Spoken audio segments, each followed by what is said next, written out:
Hai, sebelum ke ceritanya klik like, subscribe, dan jangan lupa bagikan ke sosial media kamu ya, serta aktifkan tombol loncengnya supaya kamu bisa mendapatkan update terbaru dari channel ini. 5. Aku belajar untuk membenci kumbang kotoran charter. Terima kasih banyak, Sadie. Menyerahkan mic kepadaku ketika kau mencapai bagian yang bagus. Jadi, ya, Sadie pergi merayakan ulang tahunnya ke London. Dunia akan kiamat dalam waktu 4 hari, ada misi pencarian yang harus kami lakukan, dan dia malah pergi untuk berpesta dengan teman-temannya. Benar-benar tahu menempatkan prioritas, ya? Bukannya aku sinis atau apa. Sisi baiknya, rumah Brooklyn cukup tenang begitu dia pergi, setidaknya sampai ular berkepala 3 muncul. Namun, pertama-tama sebaiknya aku menceritakan penglihatanku kepada kalian. Sadie mengira aku menyembunyikan sesuatu darinya saat sarapan, bukan? Ya, itu ada benarnya. Namun, sejujurnya, yang kulihat pada malam sebelumnya membuatku sangat ketakutan sehingga aku tidak ingin membicarakannya, terutama pada hari ulang tahun Sadie. Aku mengalami beberapa hal aneh sejak mulai belajar sihir, tetapi yang ini bisa dianugerahi penghargaan Nobel untuk kategori hal-hal aneh. Setelah perjalanan kami ke Museum Brooklyn, aku tak bisa tidur. Ketika akhirnya berhasil tidur, aku terbangun dalam tubuh yang lain. Itu bukan perjalanan jiwa atau mimpi. Aku menjadi Horus sang pembalas. Aku pernah berbagi tubuh dengan Horus sebelumnya. Dia berada di kepalaku selama hampir 1 minggu pada Natal silam, membisikkan saran-saran jika tidak sedang bersikap menyebalkan. Saat pertempuran di Piramida Merah, aku bahkan mengalami penyatuan yang sempurna antara pikiranku dan pikirannya. Aku menjadi apa yang oleh orang Mesir disebut mata dewa. Semua kekuatannya berada di bawah kendaliku, ingatan kami berbaur, manusia dan dewa bekerja sebagai satu sosok. Namun, saat itu aku masih berada dalam tubuhku sendiri. Kali ini, situasinya terbalik. Aku menjadi tamu dalam tubuh Horus. Dia sedang berdiri di haluan sebuah kapal di sungai magis yang berkelok-kelok di sepanjang Duat. Penglihatanku setajam penglihatan Raja Wali. Di balik kabut, bisa kulihat berbagai bentuk tengah bergerak-gerak di dalam air. Punggung-punggung reptil bersisik dan sirip-sirip yang berukuran sangat besar. Aku melihat hantu-hantu orang mati hanyut di sepanjang kedua tepiannya. Jauh di atas, langit-langit gua itu berkilau merah, seolah kami tengah berlayar menuruni tenggorokan sesosok makhluk hidup. Kedua lenganku berwarna perunggu dan berotot, dilingkari gelang-gelang emas dan batu lapis lazuli. Aku mengenakan baju zirah kulit untuk berperang, sebatang tombak di satu tangan dan hopes di tangan yang lain. Aku merasa kuat dan berkuasa seperti dewa. Halo, Charter, kata Horus, yang rasanya seperti bicara dengan diri sendiri. Horus, bagaimana kabarmu? Aku tidak bilang kepadanya bahwa aku jengkel karena dia mengganggu tidurku. Aku tak perlu mengatakannya. Aku sedang berbagi pikiran dengannya. Aku telah menjawab pertanyaanmu, kata Horus. Aku sudah memberitahu di mana kau bisa menemukan gulungan pertama. Sekarang, kau harus melakukan sesuatu untukku. Ada sesuatu yang ingin kutunjukkan kepadamu. Kapal itu tersentak maju. Aku mencengkeram terali pada langkan pengemudi kapal. Saat menengok ke belakang, bisa kulihat itu adalah kapal layar seorang Fir'aun, dengan panjang sekitar 18 meter dan berbentuk seperti kano raksasa.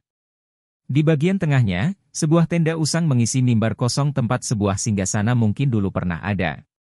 Pada sebuah tiang, terdapat sehelai layar segi 4 yang dulu penuh hiasan, tetapi sekarang memudar dan menggantung dalam keadaan compang-camping. Di sisi kiri dan kanan, deretan dayung rusak menjuntai tanpa guna. Kapal itu pasti telah ditelantarkan selama berabad-abad. Tali temalinya tertutupi sarang laba-laba. Tambang-tambangnya membusuk. Papan-papan kayu di geladak kapal berderit dan berkeriat-keriut saat kecepatan kapal bertambah. Kapal ini sudah tua, seperti Ra, kata Horus. Apakah kau benar-benar ingin membuat kapal ini kembali bekerja? Biar kuperlihatkan padamu ancaman yang akan kau hadapi. Kemudi membelokkan kapal ke dalam arus. Tiba-tiba saja, kami memelesat menuju hilir. Aku pernah berlayar di sungai malam sebelumnya, tetapi kali ini kami sepertinya berada lebih jauh di dalam Duat. Udaranya lebih dingin, riamnya lebih deras. Kami melompati sebuah air terjun yang terjal dan melayang di udara. Ketika kapal kami menyentuh air lagi, monster-monster mulai menyerang.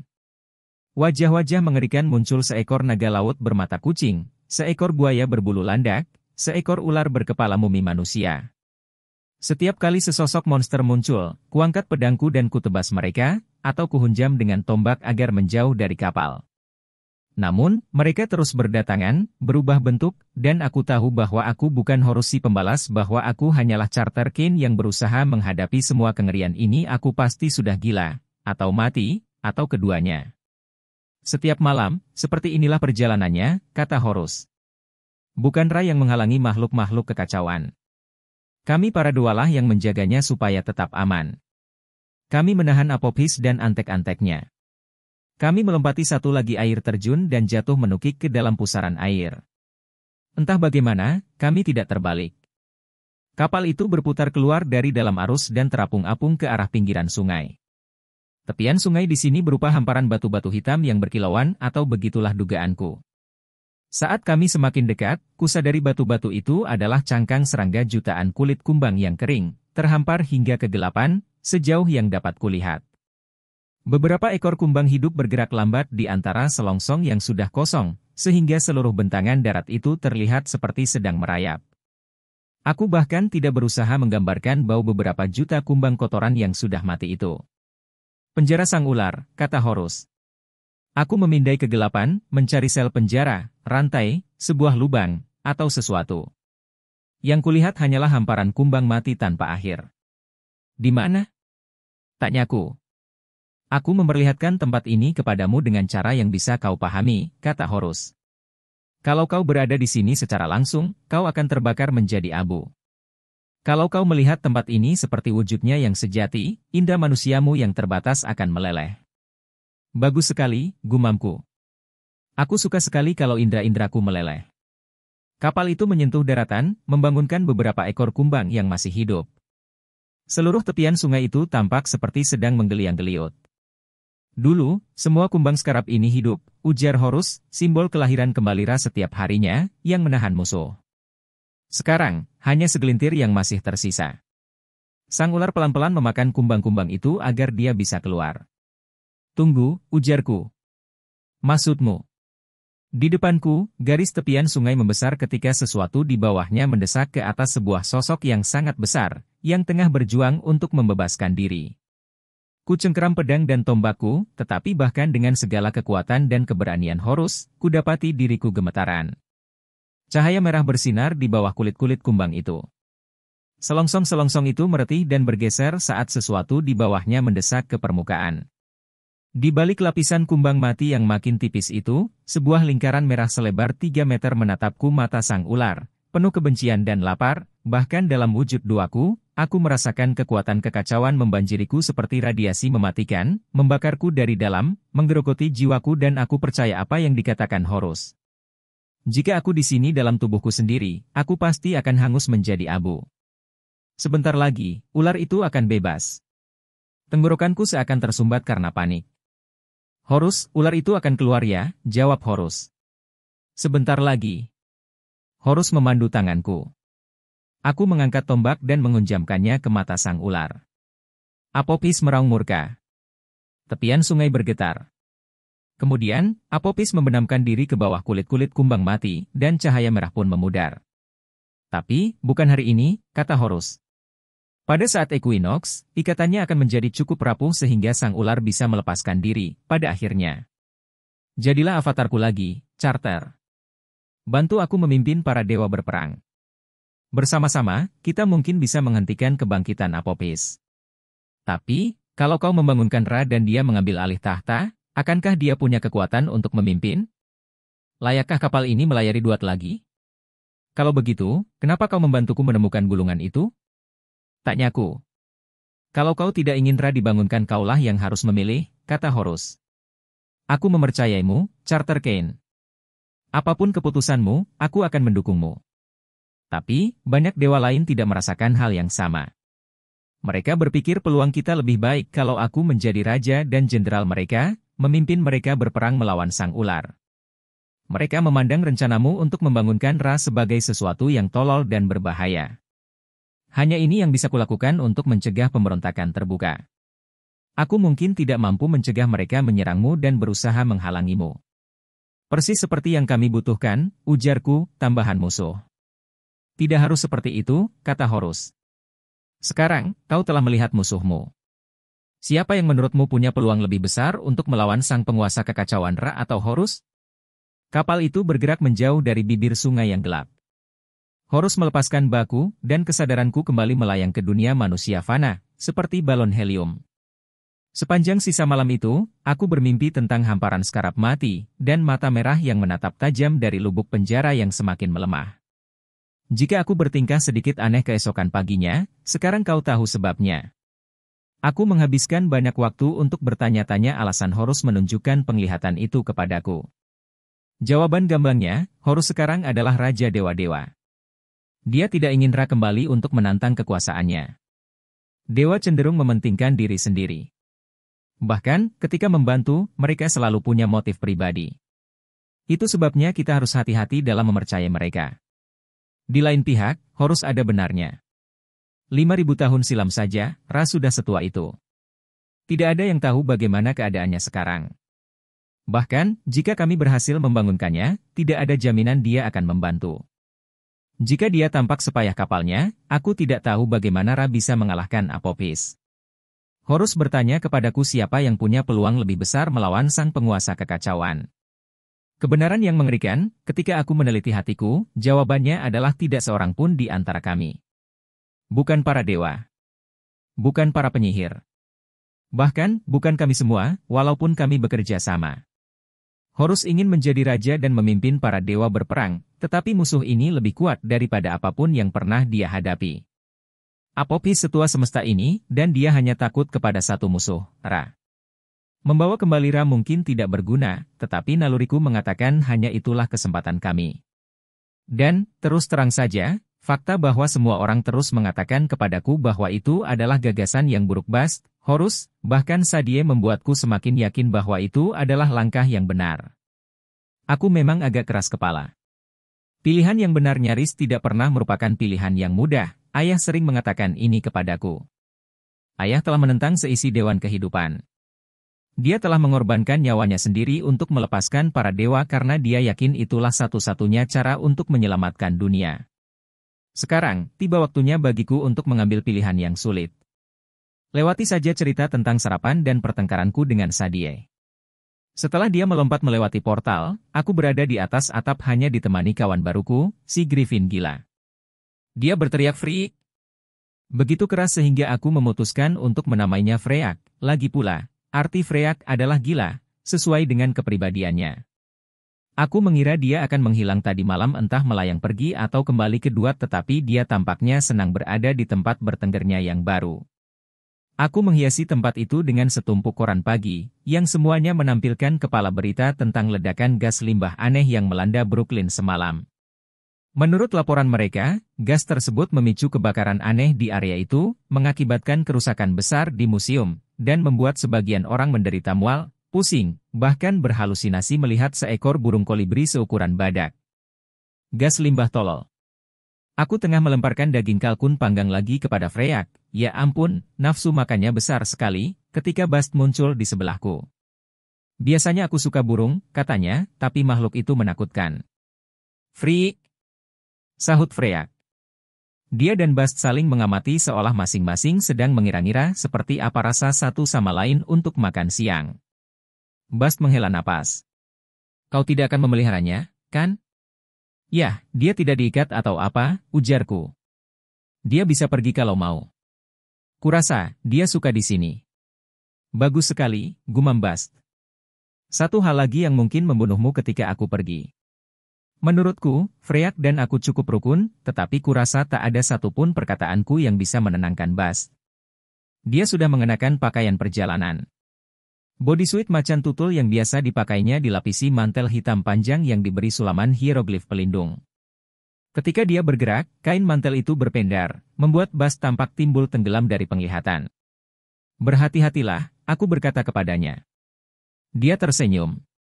Aku ini kucing, Charter. Aku bisa menjaga diri. Aku lebih khawatir mengenai dirimu dan Sadie selama aku pergi. Kalau penglihatanmu benar dan penjara Apophis sudah sangat rapuh. Ya, aku akan kembali secepat mungkin. Tidak banyak yang bisa kukatakan sebagai respons. Jika penglihatanku benar, kami semua berada dalam masalah besar. Aku mungkin tak bisa dihubungi selama beberapa hari, lanjut Bast. Temanku seharusnya sudah sampai di sini sebelum kau dan Sadie berangkat melakukan pencarian kalian besok. Dia akan memastikan kalian berdua tetap hidup. Tak bisakah kau setidaknya memberitahuku namanya? Bast melemparkan tatapan entah geli atau gugup mungkin keduanya. Dia agak sulit dijelaskan. Lebih baik kubiarkan dia memperkenalkan dirinya sendiri. Setelah mengatakan itu, Bast mencium keningku. Jagalah dirimu, nak. Aku terlalu terpana untuk menanggapi. Kuanggap Bast sebagai pelindung Sadie. Aku hanyalah semacam tambahan. Namun, suaranya mengandung kasih yang sedemikian besar sampai-sampai wajahku mungkin merona. Dia berlari ke tepian atap dan melompat. Aku tidak mengkhawatirkannya, tentu saja. Aku cukup yakin dia bisa mendarat di atas kedua kakinya. Aku ingin mempertahankan situasi senormal mungkin bagi para murid. Jadi, kujalankan pelajaran pagiku seperti biasa. Aku menamai pelajaran itu pemecahan masalah sihir 101. Para siswa menyebutnya apa saja asal bisa. Aku memberi mereka sebuah masalah. Mereka boleh memecahkannya dengan cara apapun yang mereka mau. Setelah berhasil, mereka boleh pergi. Kurasa, ini tidak terlalu mirip sekolah sungguhan, yang mengharuskan kita tetap tinggal hingga jam pulang sekolah bahkan meski kita hanya pura-pura sibuk. Masalahnya, aku tidak pernah mengikuti sekolah sungguhan. Selama bertahun-tahun bersekolah di rumah bersama ayahku, aku belajar berdasarkan kecepatanku sendiri. Setelah menyelesaikan tugas hingga ayah puas, hari sekolah pun berakhir. Sistem itu berhasil untukku, dan para murid sepertinya juga menyukainya. Aku juga mengira Zia Rashid akan setuju. Pertama kali Sadie dan aku berlatih bersama Zia, dia mengatakan kepada kami bahwa sihir tak bisa dipelajari dari ruang kelas dan buku teks. Kau harus mempelajari sihir dengan mempraktikkannya. Jadi, untuk pemecahan masalah sihir 101, kami menuju ruang latihan dan meledakkan barang-barang. Hari ini ada 4 siswa. Para murid yang lain akan pergi meneliti jalan sihir mereka sendiri, berlatih mantra, atau mengerjakan tugas sekolah biasa di bawah bimbingan murid-murid yang sudah duduk di perguruan tinggi. Sebagai pembimbing utama kami yang dewasa, sementara Amos tidak ada, Bast bersikeras agar kami selalu memutakhirkan pengetahuan semua orang dalam bidang-bidang reguler semacam matematika dan membaca, meski kadangkala dia menambahkan mata pelajaran pilihannya sendiri, seperti mendandani kucing tingkat lanjut, atau tidur siang. Sudah ada daftar tunggu murid-murid yang ingin mengikuti pelajaran tidur siang. Ruang latihan memenuhi sebagian besar lantai 2. Luasnya kira-kira sama dengan ukuran lapangan basket, dan kami memang menggunakan ruang latihan itu untuk bermain basket pada malam hari. Lantainya terbuat dari papan kayu keras, patung-patung dewa berderet menghiasi dinding, dan pada langit-langit lengkungnya terdapat gambar-gambar orang Mesir kuno yang tengah berjalan miring seperti biasa. Di dinding batas lapangan, kami menaruh patung Ra yang berkepala Raja Wali tegak lurus dengan lantai, setinggi 3 meter, dan mencopot mahkota lingkaran mataharinya agar bisa kami gunakan sebagai keranjang bola basket. Barangkali agak kurang ajar tetapi hei, jika Ra tidak punya selera humor, itu masalahnya sendiri. Walt sedang menungguku, bersama Julian, Felix, dan Alisa. Jas hampir selalu menghadiri sesi ini, tetapi tentu saja Jas masih koma, dan itu adalah masalah yang tidak seorang pun di antara kami tahu cara memecahkannya. Aku berusaha menampilkan wajah guru yang penuh percaya diri. Baiklah, kawan-kawan. Hari ini kita akan mencoba simulasi pertempuran. Mari kita mulai dengan yang sederhana. Ku keluarkan 4 patung Shakti dari tasku dan kuletakkan di 4 sudut ruangan yang berbeda. Aku menempatkan 1 siswa di depan masing-masing Shakti. Kemudian, ku ucapkan kata perintahnya. Keempat patung kecil itu membesar menjadi kesatria Mesir seukuran aslinya, yang bersenjatakan pedang dan tameng. Mereka tidak begitu realistis.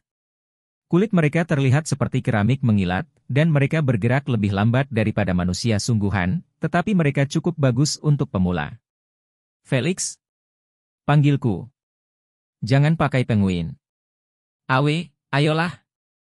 Felix percaya bahwa jawaban untuk semua masalah melibatkan penguin, tetapi itu tidak adil bagi burung-burung tersebut, dan aku bosan mengirim pulang hewan-hewan itu. Di suatu tempat di Antartika, serombongan penguin Magellan rupanya tengah menjalani psikoterapi.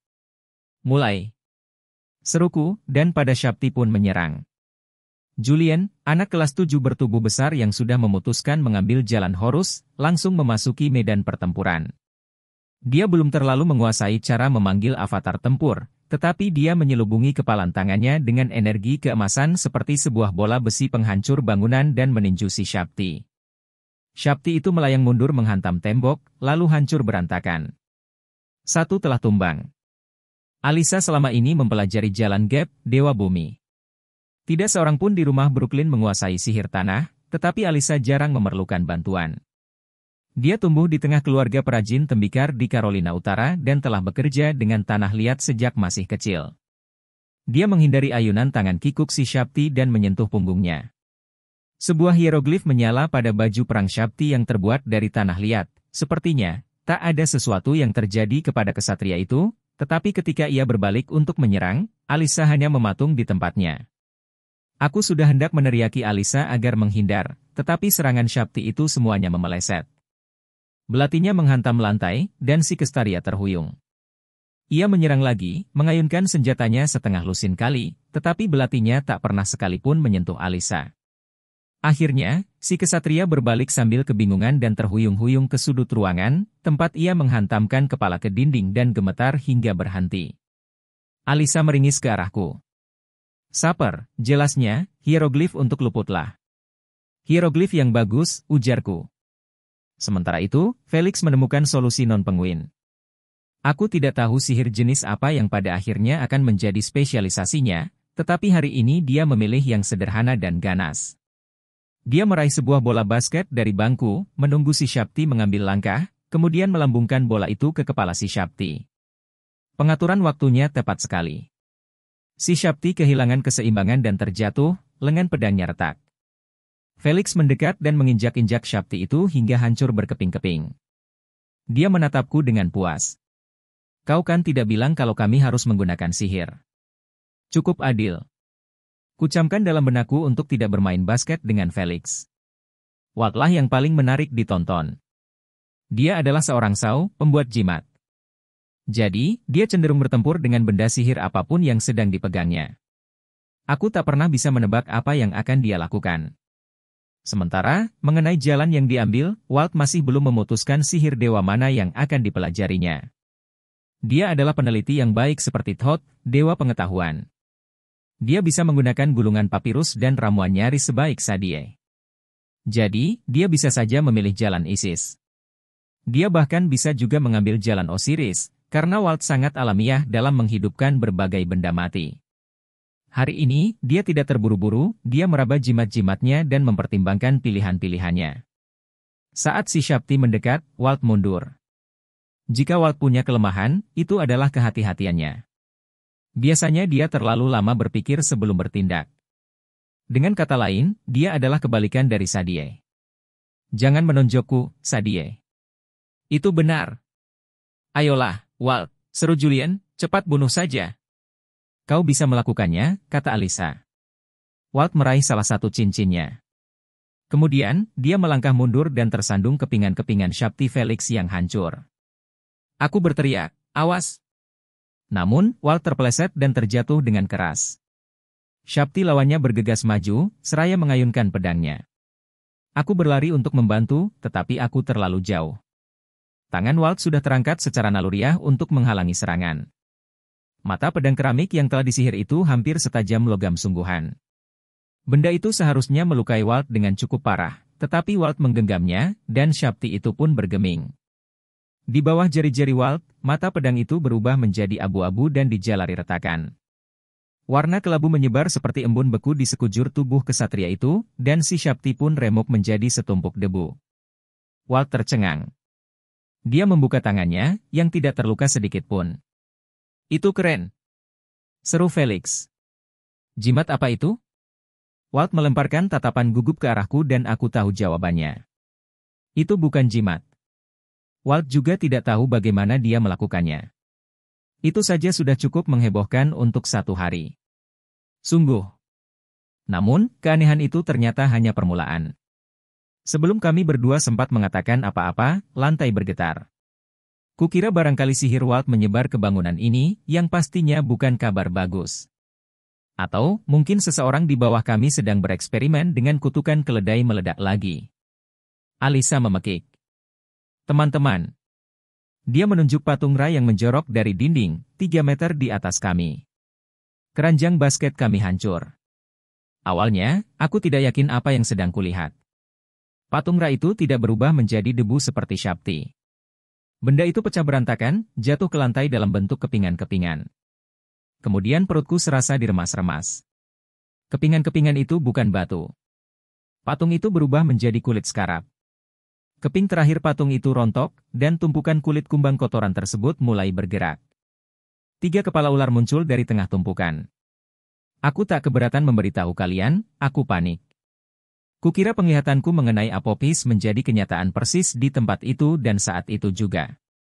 Aku terhuyung mundur begitu cepat sampai menabrak Alisa. Satu-satunya alasan aku tidak kabur dari tempat itu adalah karena 4 siswa sedang menatapku untuk membantu mereka menenangkan diri. Itu tak mungkin Apopis, kataku kepada diri sendiri. Ular-ular itu bergerak keluar, dan kusadari mereka bukanlah 3 binatang yang berbeda. Hewan itu adalah seekor kobra berukuran raksasa dan berkepala 3. Yang lebih aneh lagi, hewan itu membentangkan sepasang sayapnya yang menyerupai sayap elang. Tubuh makhluk itu sebesar kakiku. Tingginya nyaris sama dengan tinggiku, tetapi tidak cukup besar untuk menjadi Apopis. Matanya tidak menyala merah. Matanya seperti mata ular biasa, hijau dan menakutkan. Tetap saja, dengan ketiga kepala menatap tepat ke arahku, aku tak bisa bilang aku merasa santai. Charter, Felix bertanya gugup, apakah ini bagian dari pelajaran? Ular itu mendesis selaras dalam 3 bagian. Suaranya seperti berbicara di dalam kepalaku dan terdengar persis seperti bau yang ada di Museum Brooklyn. Peringatan terakhir untukmu, Charter Kane, kata ular itu. Berikan bulungan itu kepadaku. Jantungku berhenti berdetak 1 kali. Gulungan papirus itu Sadie memberikannya kepadaku usai sarapan. Bodohnya seharusnya aku menyimpannya di tempat terkunci, meletakkannya di salah satu ruangan kecil aman di perpustakaan, tetapi benda itu masih berada di dalam tas di bahuku. Kau ini apa?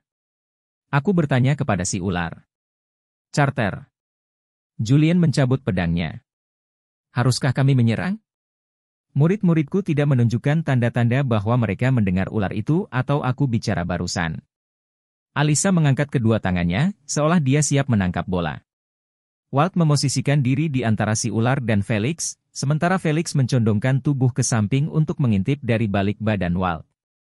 Serahkan gulungan itu kepadaku. Ular itu bergelung, hendak menyerang, meremukkan kulit-kulit kumbang mati di bawah tubuhnya. Sayapnya membentang sedemikian lebar, sampai-sampai bisa membungkus kami semua.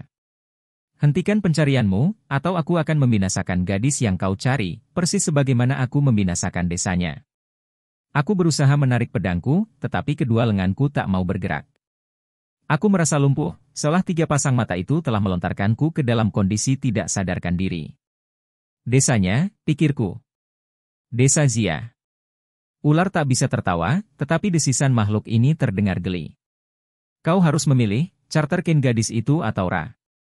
Hentikan pencarian bodohmu itu, atau tidak lama lagi kau akan menjadi kulit kering seperti kumbang-kumbang Ra.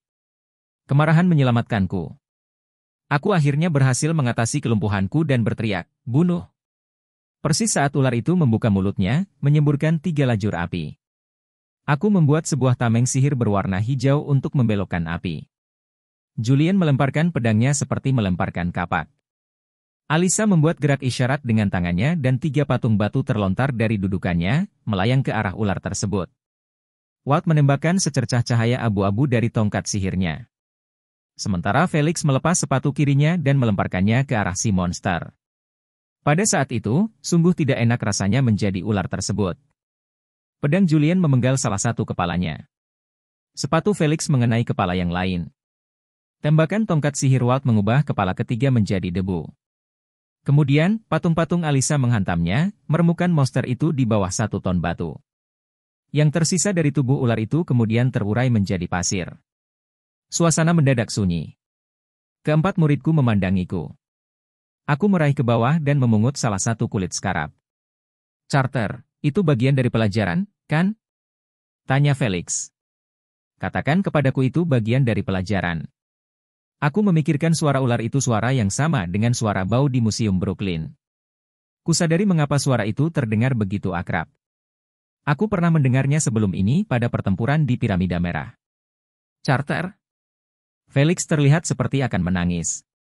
Dia begitu sering membuat masalah sampai aku terkadang lupa dia baru berusia 9 tahun. Ya, cuma tes, dustaku. Aku menatap Walt, dan kami mencapai kesepakatan tanpa suara, kita akan membicarakan hal ini nanti. Namun, pertama-tama, ada orang lain yang harus kutanyai. Kelas dibubarkan. Aku berlari untuk mencari Amos, 6. Tempat minum burung nyaris membunuhku. Carter. Amos membolak-balik kulit kumbang itu dengan jari-jarinya. Ular berkepala 3, katamu. Aku merasa bersalah karena telah menceritakan hal ini kepadanya. Dia sudah melewati begitu banyak hal sejak Natal. Kemudian, akhirnya dia sembuh lalu pulang, dan boom ada monster menyerbu ruang latihan kami. Namun, aku tidak tahu harus bicara kepada siapa lagi. Aku agak menyesal Sadie tidak ada. Baiklah, Sadie, tidak usah terlalu senang. Aku tidak semenyesal itu, kok. Ya, sahutku, dengan sayap dan napas pelempar api. Pernah melihat hal semacam itu sebelumnya? Amos meletakkan kulit kumbang itu di atas meja. Dia menyodok-nyodoknya, seolah berharap benda itu menjadi hidup. Kami hanya berdua di perpustakaan, situasi yang tidak biasa. Seringkali, ruangan bulat besar itu dipenuhi para murid yang berburu gulungan papirus di sepanjang jajaran ceruk kecil, atau mengirim Shakti pengambil ke seluruh penjuru dunia untuk mengambil artefak, buku, atau pizza. Gambar Gepsi Dewa Bumi terlukis di lantai, tubuhnya dihiasi pepohonan dan sungai. Di atas kami, Dewi Langit dengan kulit penuh bintang, Nut, terhampar di sepanjang langit-langit. Biasanya, aku merasa aman di ruangan ini, terlindungi di antara dua dewa yang bersikap ramah kepada kami pada masa lalu. Namun, sekarang aku terus-menerus melirik Shakti pengambil yang diletakkan di sekitar perpustakaan dan bertanya-tanya apakah benda itu akan terurai menjadi kulit kumbang atau memutuskan untuk menyerang kami. Akhirnya, Amos mengucapkan sebuah kata perintah, Amex. Terbakarlah. Sebuah hieroglif kecil berwarna merah menyala di sekujur kulit skarab itu. Kulit kumbang itu terbakar dan berubah menjadi gundukan kecil abu. Sepertinya aku ingat sebuah lukisan, kata Amos, di dalam makam Tutmose III. Lukisan itu menampilkan ular bersayap dan berkepala 3 seperti yang kau gambarkan. Tapi, apa artinya? Dia menggeleng. Ular bisa baik atau jahat dalam legenda Mesir. Hewan itu bisa merupakan musuh Ra, atau pelindungnya. Yang ini jelas bukan sesosok pelindung, sahutku. Dia menginginkan gulungan itu. Tapi, ular itu punya 3 kepala, yang mungkin melambangkan 3 aspek Ra. Dia juga terlahir dari puing-puing patung Ra. Ular itu bukan berasal dari Ra, aku bersikeras. Kenapa Ra ingin mencegah kita menemukannya? Lagi pula, aku mengenali suara ular itu. Itu suaramu. Aku menahan lidahku. Maksudku, itu suara anak buah Set di Piramida Merah yang dirasuki oleh Apopis. Mata Amos menjadi hampa. Si wajah horor. Dia teringat. Menurutmu, Apopis bicara kepadamu melalui ular ini? Aku mengangguk. Kurasa, dialah yang memasang perangkap itu di Museum Brooklyn. Dia bicara kepadaku melalui bau itu. Kalau dia begitu kuat hingga bisa menyusup ke rumah ini, tidak, Carter. Bahkan, meski kau benar, itu bukan Apopis sendiri. Kalau dia sudah lolos dari penjaranya, itu akan menimbulkan riak di Duat yang begitu kuat sehingga semua penyihir pasti merasakannya. Tapi, merasuki pikiran anak buahnya, bahkan mengirim anteknya ke tempat-tempat yang diberi perlindungan untuk mengantar pesan itu jauh lebih mudah. Kurasa ular itu tak bisa melukaimu sampai parah. Dia pasti sudah cukup lemah setelah menerobos pertahanan kita. Kemungkinan besar, ular itu dikirim untuk memperingatkanmu dan menakutimu. Dia berhasil, ujarku. Aku tidak bertanya bagaimana Amos bisa tahu begitu banyak soal kerasukan dan cara kerja kekacauan. Peristiwa pengambil alihan tubuhnya oleh Set, dewa kejahatan, telah memberinya kursus kilat intensif mengenai hal semacam itu. Kini, dia terlihat sudah kembali normal, tetapi aku tahu dari pengalamanku berbagi pikiran dengan Horus, sekali tubuh kita dihuni oleh dewa entah dengan sengaja atau tidak kita tidak akan pernah sama seperti dulu. Kita masih menyimpan kenangannya, bahkan sebagian jejak kekuatan dewa itu. Aku juga melihat warna sihir Amos telah berubah. Dulu, warnanya biru. Sekarang, ketika dia memanggil hieroglif, sihirnya berkilau merah warna set. Aku akan memperkuat mantra-mantra di sekeliling rumah ini, dia berjanji. Sudah waktunya aku meningkatkan keamanan. Akan kupastikan Apophis tak bisa mengirimkan pesan lagi. Aku mengangguk, tetapi janjinya tidak membuatku merasa jauh lebih baik. Besok, jika Sadie pulang dengan selamat, kami akan pergi melakukan penyelidikan untuk mencari kedua gulungan lain dari kitab Ra. Tentu kami selamat dari petualangan terakhir kami melawan Set, tetapi Apophis berada pada tingkatan yang sama sekali berbeda. Selain itu, kami tidak lagi menjadi tubuh perantara para dewa. Kami hanyalah anak-anak, yang menghadapi penyihir jahat, iblis, monster, roh, dan sang penguasa kekacauan yang abadi. Di sisi lain, aku memiliki adik perempuan yang pemarah, pedang, seekor babun, dan griffin yang mengalami gangguan kepribadian. Aku tidak terlalu menyukai peluangnya. Amos, kataku, bagaimana kalau kita salah? Bagaimana kalau membangunkan Ra tidak ada gunanya? Sudah lama sekali aku tidak melihat pamanku itu tersenyum. Dia tidak terlalu mirip ayahku, tetapi ketika tersenyum, dia memiliki kerutan yang sama di sekitar matanya. Hei, lihat apa yang telah kau capai. Kau dan Sadie telah menemukan kembali jalan sihir yang sudah tidak dipraktikkan lagi selama ribuan tahun. Kalian sudah membuat murid-murid kalian menguasai lebih banyak hal dalam waktu 2 bulan ketimbang yang akan dikuasai sebagian besar murid Nome pertama dalam waktu 2 tahun. Kalian bertempur dengan dewa-dewa. Kalian telah mencapai lebih banyak prestasi dibandingkan penyihir manapun yang masih hidup bahkan aku, bahkan Michel Desjardins. Percaya nalurimu. Kalau aku ini pejudi, uangku akan selalu kupertaruhkan untukmu dan adikmu. Serasa ada gumpalan di tenggorokanku. Aku sudah tidak pernah mendapat kata-kata pembangkit semangat seperti itu sejak ayah masih hidup, dan kurasa aku tidak menyadari betapa aku membutuhkannya. Sayangnya, mendengar nama Desjardins mengingatkanku bahwa kami punya persoalan selain Apophis. Begitu kami memulai pencarian, seorang tukang sihir Rusia penjual es krim bernama Vlad si bengek akan mencoba membunuh kami. Dan, jika Vlad adalah penyihir terkuat nomor 3 di dunia. Siapa yang kedua?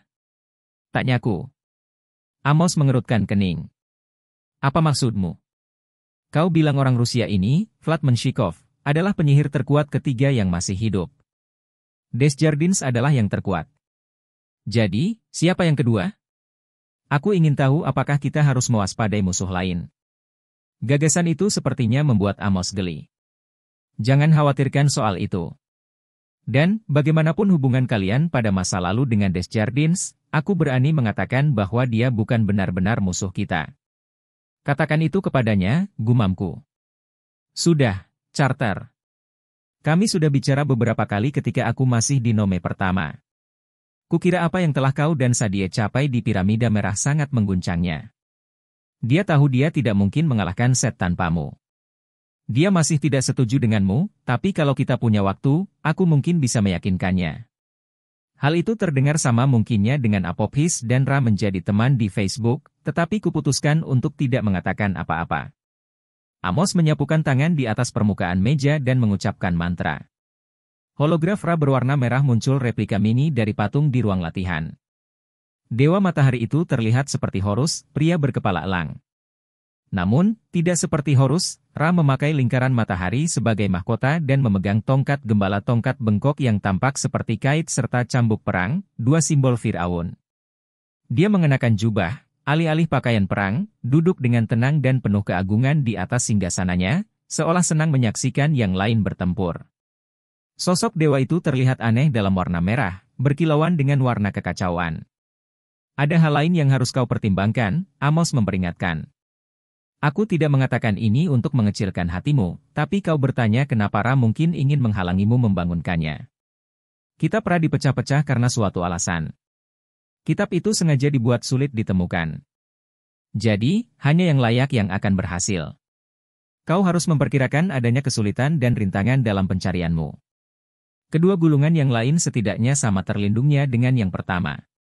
Kau juga harus bertanya kepada dirimu sendiri, apa yang terjadi kalau kau membangunkan dewa yang tidak ingin dibangunkan?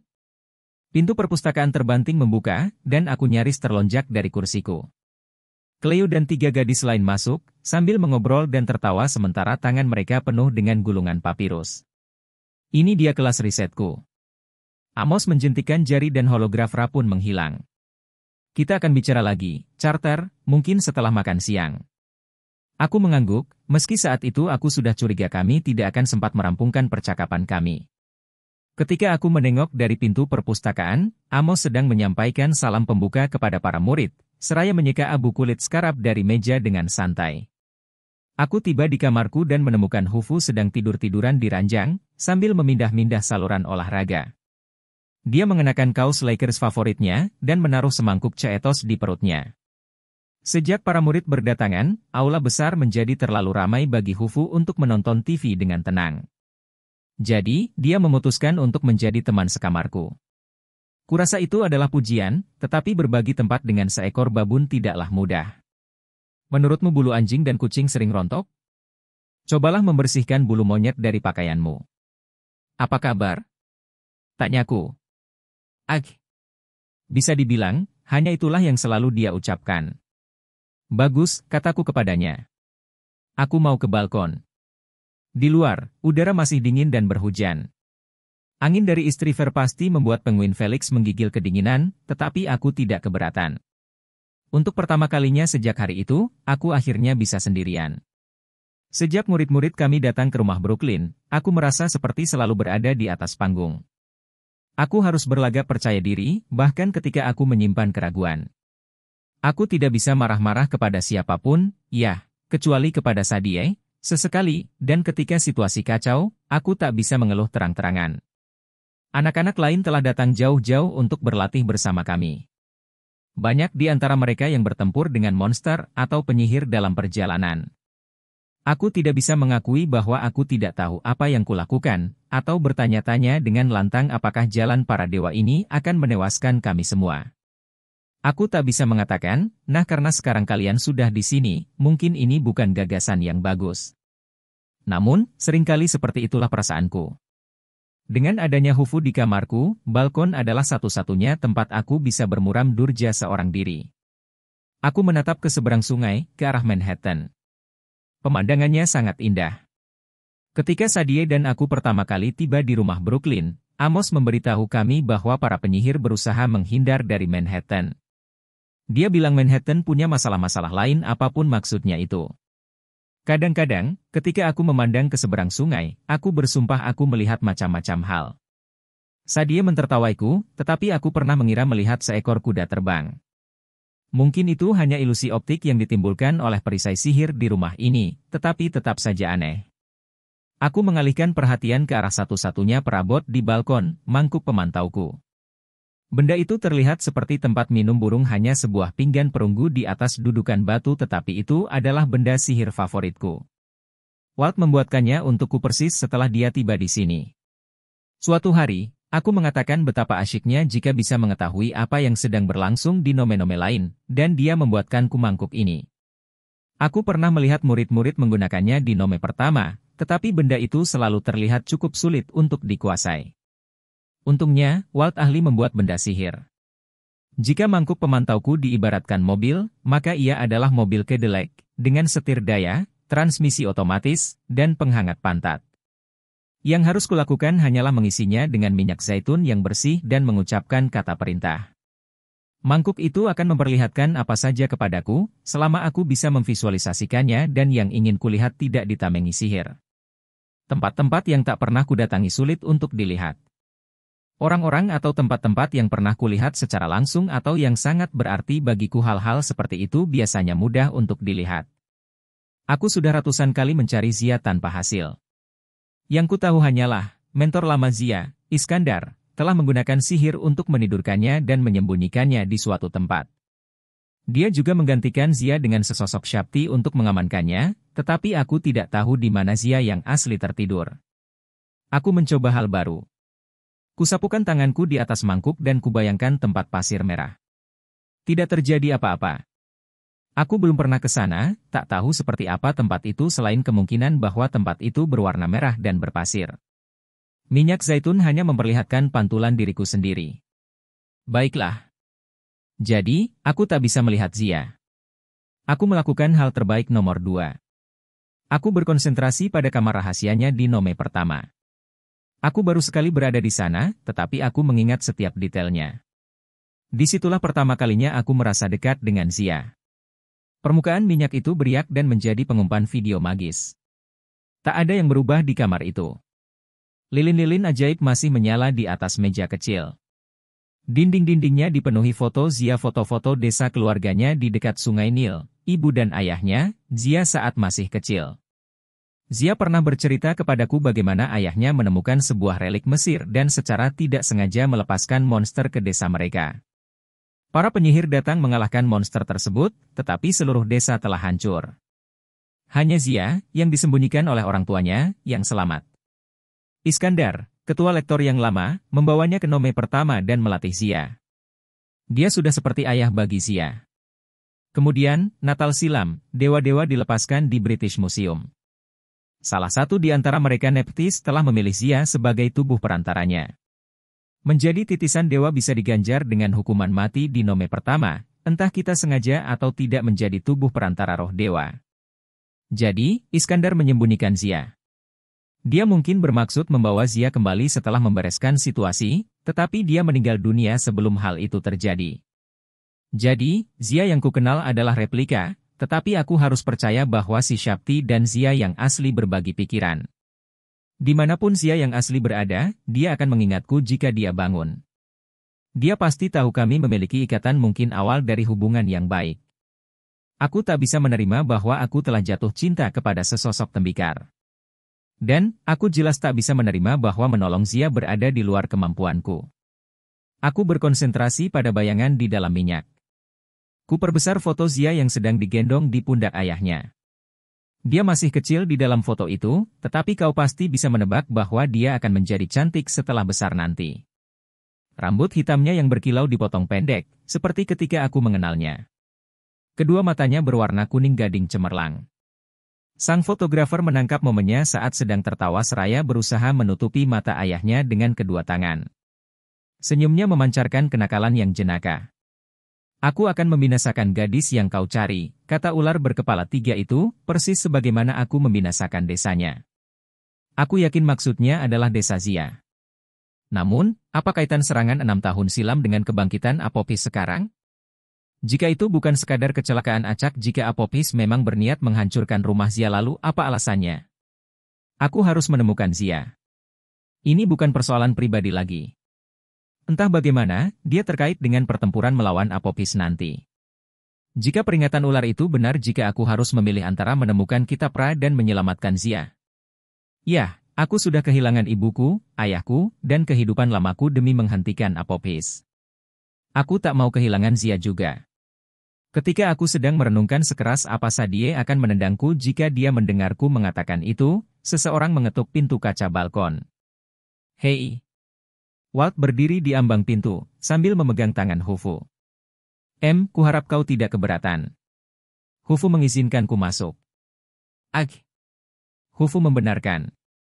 Dia menarik Walt keluar, kemudian melompat ke atas pagar terali, tidak menghiraukan jurang setinggi 30 meter menuju sungai di bawahnya.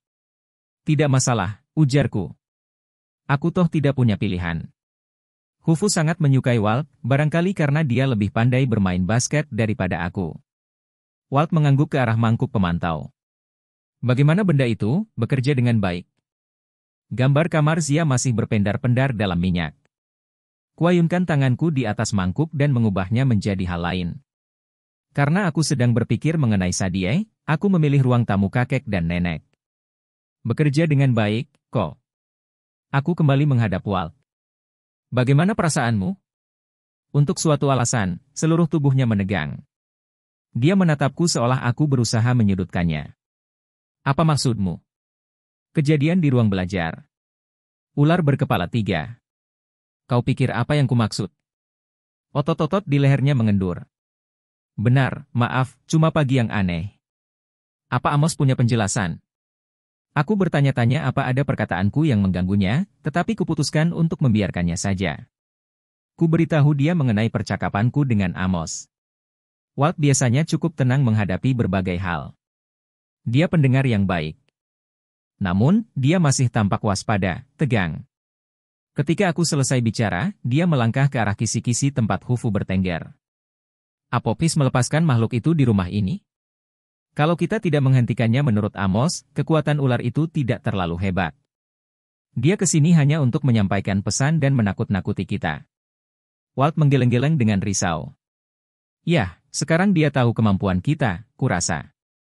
Dia tahu Felix bisa melempar sepatu dengan sangat keras. Mau tak mau, aku tersenyum. Ya. Hanya saja bukan masalah kemampuan yang kupikirkan. Sinar abu-abu yang kau tembakkan kepada ular itu, dan caramu menangani Shakti boneka untuk latihan itu, mengubahnya menjadi debu bagaimana aku melakukannya. Walt mengangkat bahu tanpa daya. Sejujurnya, Carter, aku tidak tahu. Aku sudah memikirkannya terus-menerus dan itu muncul secara naluriah.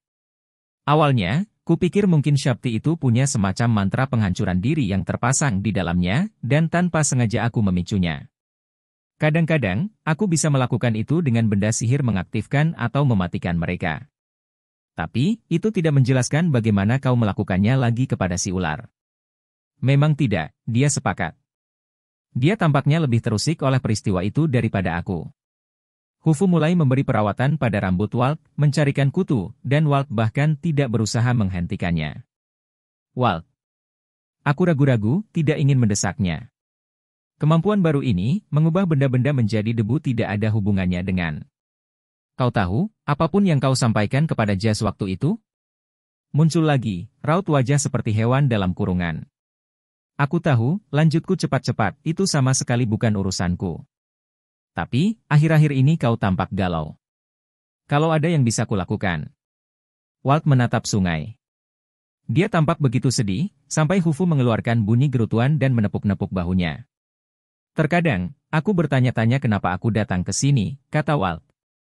Apa kau bercanda? Sergahku. Kau penyihir yang hebat. Salah satu yang terbaik. Kau punya masa depan di sini. Dia mengeluarkan sesuatu dari sakunya salah satu kumbang kering dari ruang latihan. Terima kasih. Tapi, sepertinya waktunya tidak tepat. Seperti lelucon yang gagal. Situasiku rumit, Carter.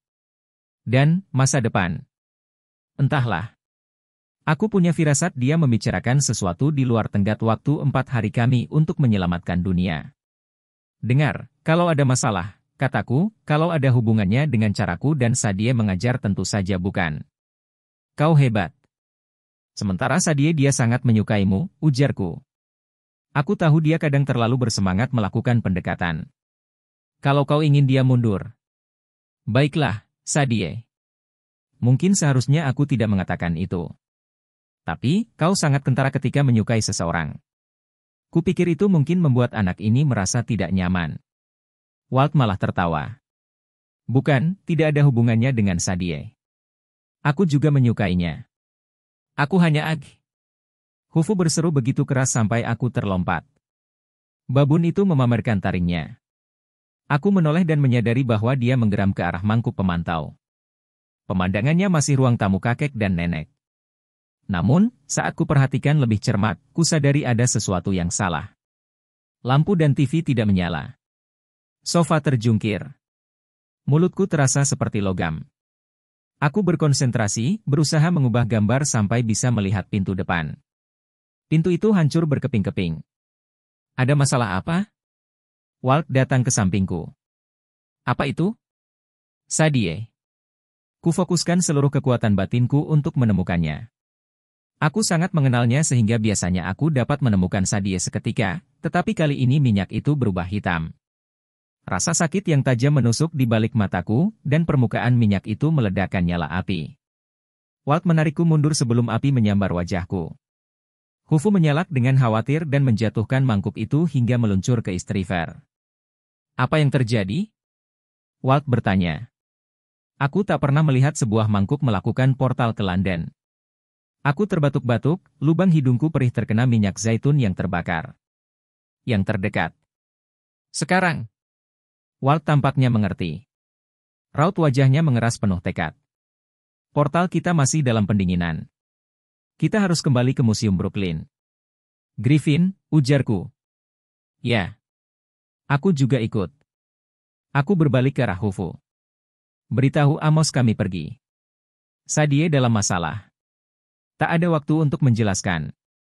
Hufu menggeram dan melompat langsung ke samping balkon menggunakan lift ekspres untuk turun. Walt dan aku memelesat keluar dari kamarku, bergegas menaiki tangga menuju atap.